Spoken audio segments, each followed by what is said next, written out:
ওম শান্তি। আজি আমি ৱাটাৰ থেৰাপিৰ কথা পাতিম।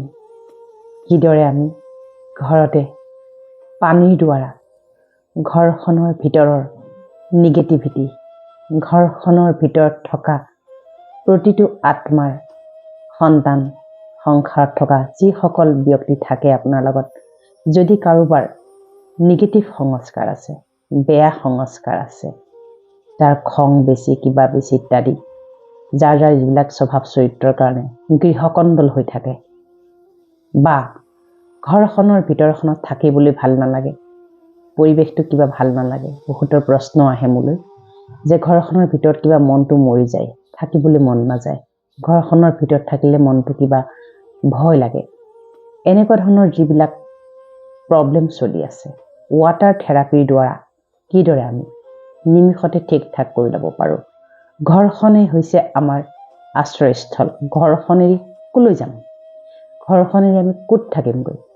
যদি ঘৰখনৰ ভিতৰত থকা মানুহখিনিৰ মাজত যদি আমাৰ সঘনাই যুক্তিতৰ্ক, বাদ বিবাদ, শীতল যুদ্ধ, কথাৰ টনাটনি, কথাৰ দলিয়াদলি, কাজিয়া পেচাল, জোৰকৈ কথা কোৱা, খং কৰা, খং কৰি ঘৰৰ পৰা ওলাই যোৱা, এনেকুৱা ধৰণৰ যদি নিতৌ হৈ আছে ঘৰখনত, তাৰ মানে আপুনি জানি লওক আপোনাৰ ঘৰখন নিগেটিভিটিৰে কিন্তু পৰিপূৰ্ণ হৈ পৰিব। আৰু এদিন এনেকুৱা লাগিব ঘৰখনৰ ভিতৰত থাকি কিবা ভাল নালাগিব। বিশেষকৈ যিজন ব্যক্তি অতি খঙাল, যিজন ব্যক্তি ঘৰখনৰ ভিতৰত অকণমান আচাৰ ব্যৱহাৰ সংস্কাৰ ভাল নহয়, সেইজন থকাৰ লগে লগে ঘৰখনৰ পৰিৱেশটো বেলেগ হৈ যায়, আপুনি অনুভৱ কৰে চাগে। আৰু সেইজন ব্যক্তি ঘৰৰ পৰা বাহিৰ হোৱাৰ লগে লগে ঘৰখন পাতল পাতল হৈ যায়। তাৰ মানে কি, আমাৰ প্ৰত্যেকৰে এটা নিজা নিজা শক্তি আছে, নিজা নিজা ভাইব্ৰেশ্যন আছে, নিজা নিজা অ'ৰা আছে। সেইটোৱে সাংঘাতিক ধৰণে প্ৰভাৱান্বিত কৰে। বেয়া আচাৰ ব্যৱহাৰ, বেয়া সংস্কাৰ, খঙাল, ক্ৰোধিত, ঈৰ্ষাকাতৰ ইত্যাদি ধৰণৰ ব্যক্তিত্বই সেই অ'ৰাটো গভীৰ কৰে আৰু তাৰ প্ৰভাৱ ঘৰখনৰ ভিতৰত পৰে। সাৱধান হওক।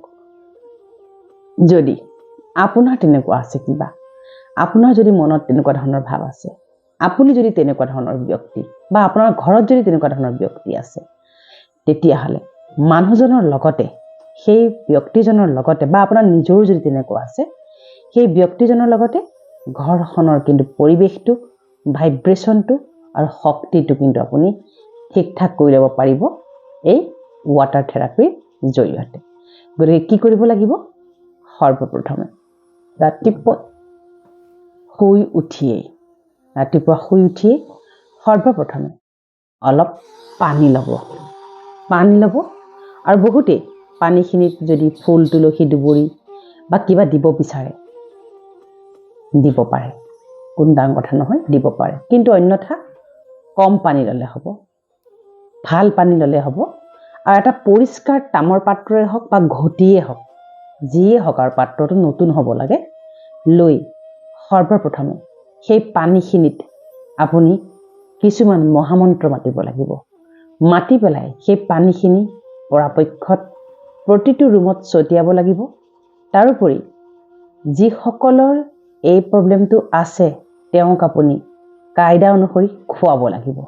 মনত ৰাখিব, কিয় কৈছোঁ, পানীৰ কথা কিয় কৈছোঁ। পানীত আমাৰ কিছুমান এনেকুৱা মলিকুলছ থাকে য'ত শব্দ কোৱাৰ লগে লগে সোনকালে এবজৰ্ব হয়, আৰু ই প্ৰমাণগত, চাইণ্টিফিক ৰিচাৰ্চ হৈছে ইয়াৰ ওপৰত। গতিকে ৰাতিপুৱা শুই উঠিয়েই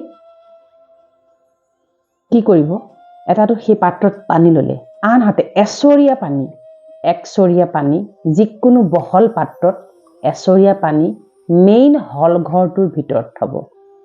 বিশেষকৈ এনেকুৱা ঠাইত থ'ব লাগে য'ত আপুনি খাদ্য খায়। ডাইনিং হল হ'ব, আজিকালি মানুহে হল ঘৰতে চব খায়, হল ঘৰতে ডাইনিং চাইনিং চব থাকে, মানুহো আহে, তাত অলপ মিক্স ভাইব্ৰেশ্যন চলি থাকে। হল ঘৰ থ'ব এচৰীয়া পানী, আৰু তাতে আপুনি যদি পাৰে দুটামান অৰিজিনেলটো আপুনি পদুম ফুল নাপাব, কিনা পদুম ফুলকে আপুনি ধুনীয়াকৈ তাত থ'ব পাৰে দেই।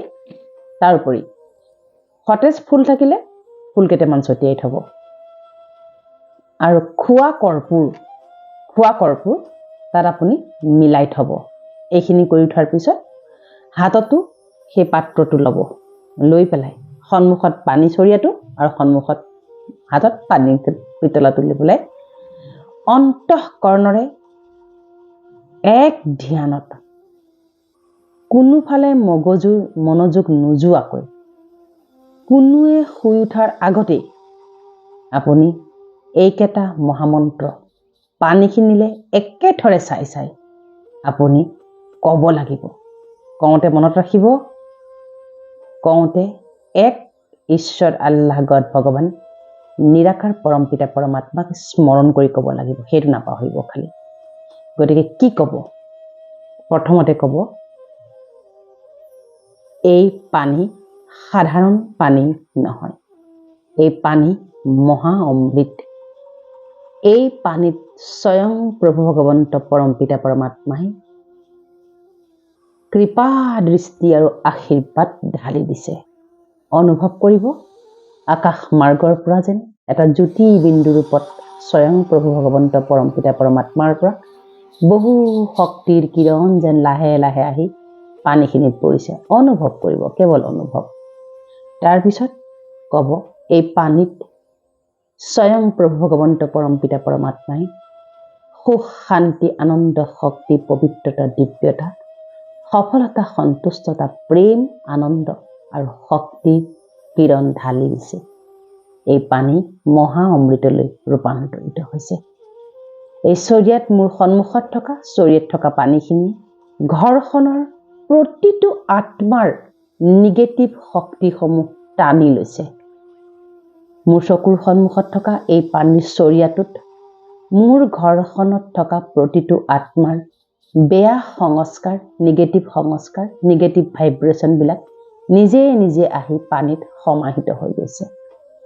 অনুভৱ কৰিব যেন আপোনাৰ প্ৰতিটো ৰুমৰ পৰা যেন এটা নিগেটিভ শক্তি আহি সেই পানীখিনিত মিহলি হৈ গৈছে। মোৰ ঘৰখনৰ ভিতৰ চৰা পজিটিভ হৈ পৰিছে। মোৰ ঘৰখনৰ প্ৰতিটো কোঠাত নিগেটিভ শক্তিৰ সমাপ্ত হৈছে। সম্পূৰ্ণ নিগেটিভ শক্তি আহি এই চৰিয়াৰ পানীখিনিত সোমাই পৰিছে আৰু মোৰ ঘৰখন পবিত্ৰ কল্যাণকাৰী তীৰ্থস্থানলৈ ৰূপান্তৰিত হৈছে। মোৰ ঘৰখনৰ প্ৰতিটো কোঠাত সৰ্বশক্তিমান পৰমপিতা পৰমাত্মাৰ শক্তি আৰু কিৰণ মিহলি হৈ গৈছে। মোৰ ঘৰখনৰ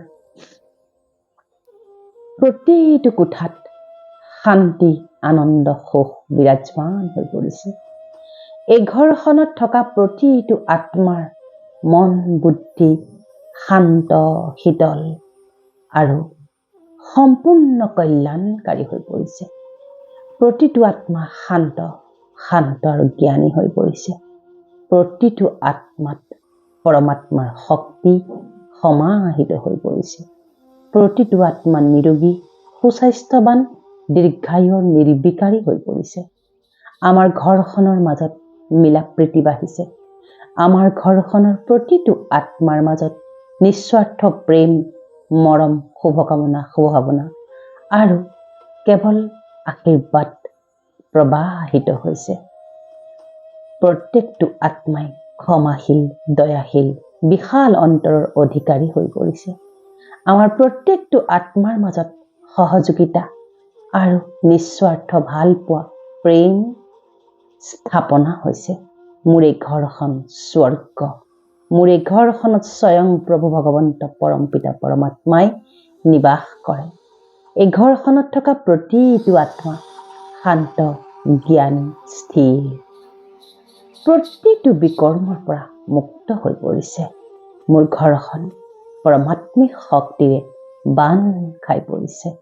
মোৰ ঘৰখনৰ চাৰিওফালটো পৰমাত্মিক শক্তিৰে সুৰক্ষিত আৰু সকলো ফালৰ পৰা নিৰাপদ হৈ পৰিছে। মোৰ ঘৰখনত থকা নিগেটিভ শক্তিবোৰ এই পানীত সমাহিত হৈ পৰিছে আৰু এই পানীখিনিত সমস্ত নিগেটিভিটি সোমাই পৰিছে। মোৰ ঘৰখনত আজিৰে পৰা কোনো নিগেটিভ শক্তি নোহোৱা হৈ গৈছে। মোৰ ঘৰখনৰ পৰা সমস্ত নিগেটিভ শক্তি নোহোৱা হৈ গৈছে। মোৰ ঘৰখনৰ পৰা সমস্ত বেয়া শক্তি অপশক্তি ক'লা শক্তি আৰু বেয়া ক'লা শক্তিবোৰ নোহোৱা হৈ গৈছে। মোৰ ঘৰখন তীৰ্থস্থানলৈ ৰূপান্তৰিত হৈছে। ঘৰখনৰ বায়ুমণ্ডল শান্ত আৰু স্থিৰ হৈ পৰিছে। এনেধৰণে আপুনি সংকল্পখিনি ল'ব। লোৱাৰ পিছতে সেই পানীখিনি আপুনি নি পেলাই যদি পাৰে ওচৰতে যদি আপোনাৰ বুৱতী নদী আছে আপুনি বোৱাই দিব, নতুবা ঘৰৰ পৰা দূৰত সেই পানীখিনি আচলতে যিমান পাৰি বুৱতী নদীয়ে হওক বা নদীয়ে হওক কিবাই হওক তাত আচলতে পেলাই দিব লাগে। গতিকে সেই গোটেইখিনি পানী আপুনি লাহেকৈ নি পেলাই দিব। এনেদৰে আপুনি 3 দিন কৰিব।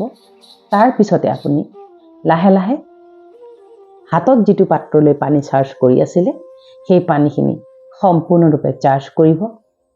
একেখিনি কথা কৈ মই মাষ্টাৰ সৰ্বশক্তিমান জ্ঞান স্বৰূপ, প্ৰেম স্বৰূপ, আনন্দ স্বৰূপ, সুখ স্বৰূপ, দিব্য স্বৰূপ, পৰম পবিত্ৰ স্বৰূপ পৰমাত্মাৰ সন্তান হওঁ। মই শান্ত আৰু জ্ঞানী, মই স্থিৰ, মই কল্যাণকাৰী, মই সফলতামূলক, মই নিৰোগী, সুস্বাস্থ্যৱান, দীৰ্ঘায়ু, নিৰ্বিকাৰী আত্মা হওঁ। এনেদৰে কৈ পানীখিনি আপুনি মেইন পানীৰ লগত মিলাব আৰু সকলোকে খাব। গতিকে এইটো হৈছে গোটেই ঘৰখনৰ লগতে ঘৰখনৰ আত্মাক আপুনি ৱাটাৰ থেৰাপিৰ যোগেদি আপুনি তেওঁলোকক ঠিক ঠাক কৰিব পাৰে। তাৰোপৰি দিনটো যেতিয়াই পানী খাব, ভাত বনাব, তেতিয়াও কিন্তু আমি যেতিয়া পানীৰ ব্যৱহাৰ কৰি থাকোঁ তেতিয়াও কিন্তু আমি সংকল্প লৈ থাকিব লাগে। মনত ৰাখিব, চেষ্টা কৰিব যাতে আপুনি এইটো অতি সংগোপনে আপুনি অন্ততঃ 55 দিনলৈ এইটো কিন্তু আপুনি কৰি থাকিব লাগিব, অন্যথা ৰিজাল্ট নাপাব। খুব অন্তঃকৰণেৰে কৰিব, আপুনি খুব ভালকৈ কৰিব, দেখিব লাহে লাহে আপোনাৰ ঘৰখনৰ ভিতৰ চৰাত থাকি পেলাই আপোনাৰ খুব আনন্দ লাগিব। ঘৰখনৰ ভিতৰত থকাৰ লগে লগে আপোনাৰ তীৰ্থস্থানত থকা যেন লাগিব আৰু ঘৰখনৰ বায়ুমণ্ডল সকলোৰে মাজত আপোনাৰ মিলা প্ৰীতি, সুখ শান্তি আপোনাৰ অব্যাহত হ'ব। আচ্ছা, শান্তি।